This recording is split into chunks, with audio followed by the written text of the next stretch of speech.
It was January 29th and there were only a few days left in our Taiwanese reunion. On this day, my relatives took my mom and I to Gao Xiang and Sujin Island.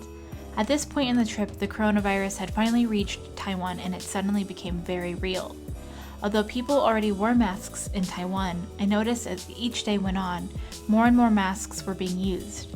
It started to feel like the beginnings of a zombie apocalypse movie.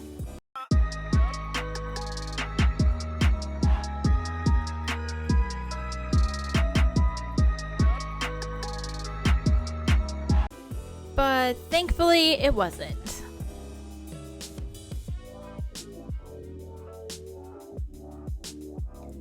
Before the four of us headed to Sujin Island, we walked around the beaches of Gao Xiang.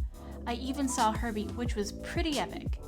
That day was cold and incredibly windy, but that didn't stop us from having the time of our lives.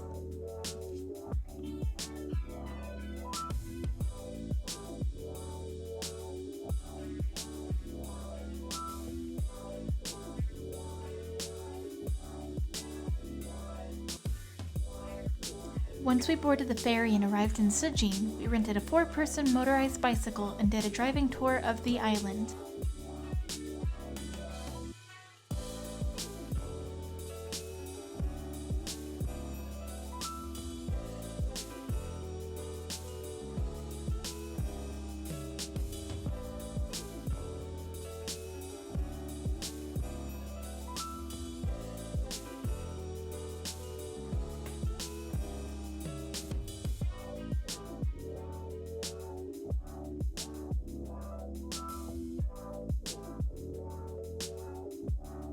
Afterwards, we met up with some family friends and they took us to a Hakka village and we learned how to make tea.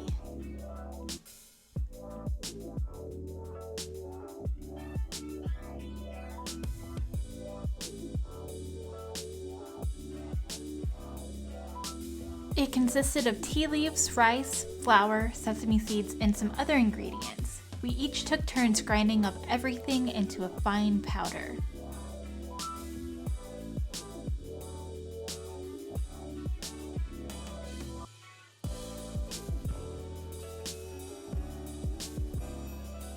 It took quite some time, but the end result was worth it.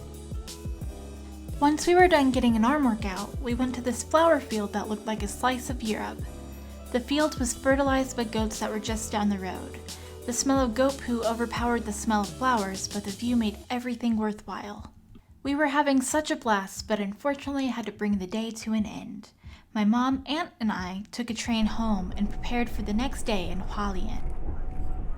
It was a 6-hour train ride from Tainan to Hualien. That being said, we didn't do much that day. The following day, however, we went to Taroko Gorge before having to leave the day after that.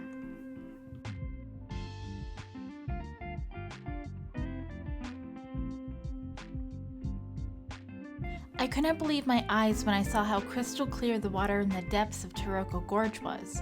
I had never in my entire life seen water in nature so clean looking. But there it was in front of me, flowing so freely.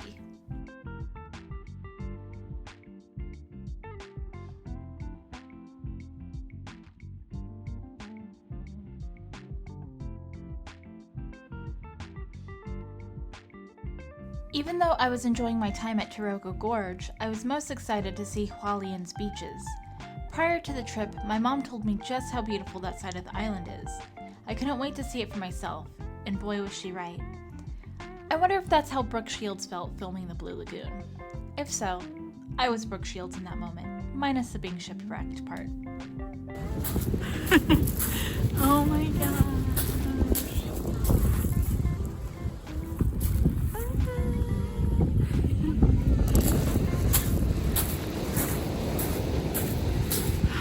Wow, I've never seen water this freaking blue before.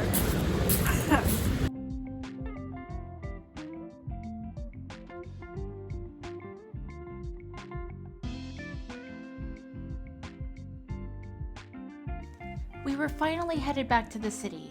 We had just one final night before heading back to the United States. That evening would be uneventful besides one final goodbye with Wendy and her adorable pug named Grandma.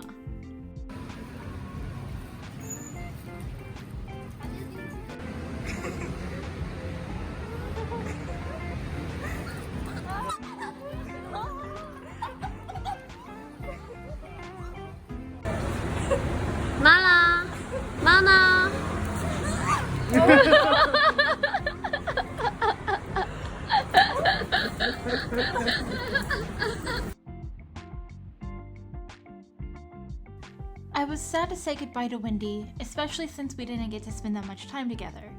Saying goodbye to Taiwan and the rest of my family was also hard, especially since I didn't and still don't know when I'll see them again. But with the chaos of COVID-19, both my mom and I were ready to go home. That night, my mom's flight wouldn't leave until 3 a.m. and mine wouldn't leave until 7 hours after that. Even though I'd be there for about 12 hours, I opted to take her to the airport and chill. Many hours of that time were spent sending videos to my friend Rena. Approximately 10 hours later.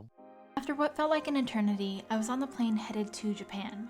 There, I would meet up with my mom, and together we would leave Japan at around 6 p.m.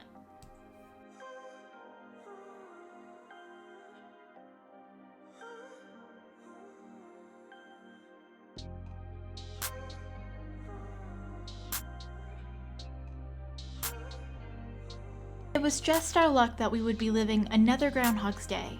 Just like on our way to Taiwan, we found ourselves a few hours delayed.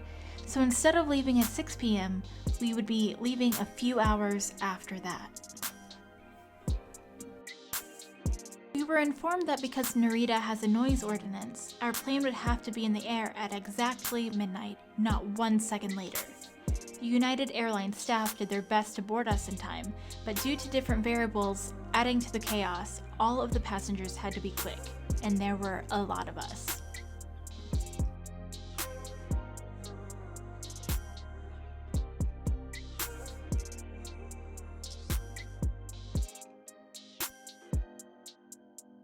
And with just minutes to spare, we finally made it onto the plane. Today, we were not able to beat the airport curfew time. We have to cancel this flight due to Chicago. We are going to set up a new flight tomorrow. We waiting from our network operation center that the new flight number with the new departure time. Or so we thought. And so just like before, we headed all the way back to the airport and waited to get our hotel information. And then we walked through customs and I saw some very familiar Nintendo faces, and all I wanted to do was go to bed. I wish I could say I documented more of this trip, but I was so mentally done at that point. I did, however, befriend a robot named Penny, and we made it home in one piece. So I guess that concludes a Taiwanese reunion.